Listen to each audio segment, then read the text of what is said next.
Hi everyone, welcome back to my channel. તો friends, આજે આપણે ઘઉંની મીઠી સેવ બનાવવાના છીએ। ઘઉંની મીઠી સેવ ખાવામાં પણ ખૂબ જ સરસ લાગે છે અને ઘઉંની મીઠી સેવ એ ગુજરાતી રેસીપી છે। ગુજરાતી ઘરોમાં તમને આ ઘઉંની મીઠી સેવ તો અવશ્ય ખાવા મળશે।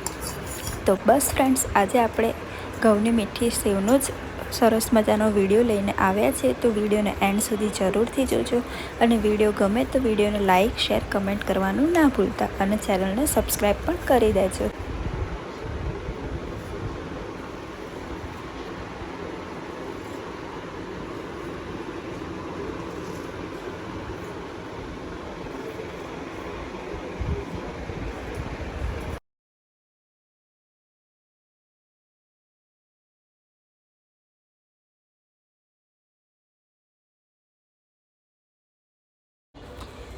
તો ઘઉંની મીઠી સેવ બનાવવા માટે અહીં મેં ઘઉંની કાચી સેવ આ રીતે લઈ લીધી છે।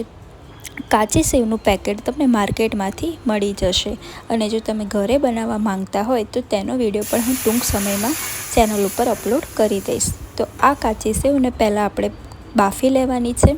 તો સેવને બાફવા માટે અહીં મેં થોડું પાણી કઢાઈમાં લઈ લીધું છે અને ત્યાર પછી તેમાં થોડું તેલ એડ કર્યું છે। તેલ એના માટે એડ કરવાનું છે કે તેલના લીધે સેવ આપણી છૂટી પણ રહે છે અને સેવ સરસ મજાની પોચી બની જાય છે। હવે આપણે આ રીતે એક એક કરીને સેવના જે પડ હોય છે તેને આ રીતે તેમાં મૂકી દેવાના છે। સેવના પડને આપણે વચ્ચેથી ભાગવાના નથી, પણ આ જ રીતે આખા જ તેને પાણીમાં મૂકી દેવાના છે। થોડી વાર તેને બફાવા દેશું એટલે તે સરસ મજાની છૂટી પણ થઈ જશે અને પાણીમાં સરસ મજાની તે બફાઈ પણ જશે। થોડી વારમાં આપણે સેવને હલાવતા રહેવાનું છે અને ઉપર નીચે કરતા રહેવાનું છે। આ સેવ 15થી 20 મિનિટમાં જ બની જાય છે અને આ સેવ બનાવવી પણ ખૂબ જ ઇઝી છે।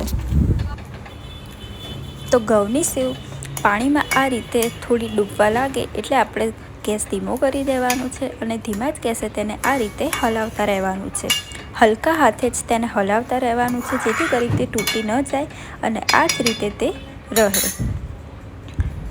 તો ઘઉંની સેવ હવે 5થી 6 મિનિટમાં બફાઈ જાય છે અને ઘઉંની સેવ ઉપર આ રીતે પાણીનો એક ઉભરો આવી જાય અને આ રીતનું વ્હાઈટ થઈ જાય ત્યાર પછી આપણે ગેસ બંધ કરી દેવાનો છે। ઘઉંની સેવને વધારે પડતી પણ આપણે બાફવાની નથી, માપસર તેને બાફી લેવાની છે અને ત્યાર પછી હવે તેને આપણે આ રીતે ચાળણીમાં લઈ લેવાની છે, તેમાંથી પાણી નિતારી લેવાનું છે।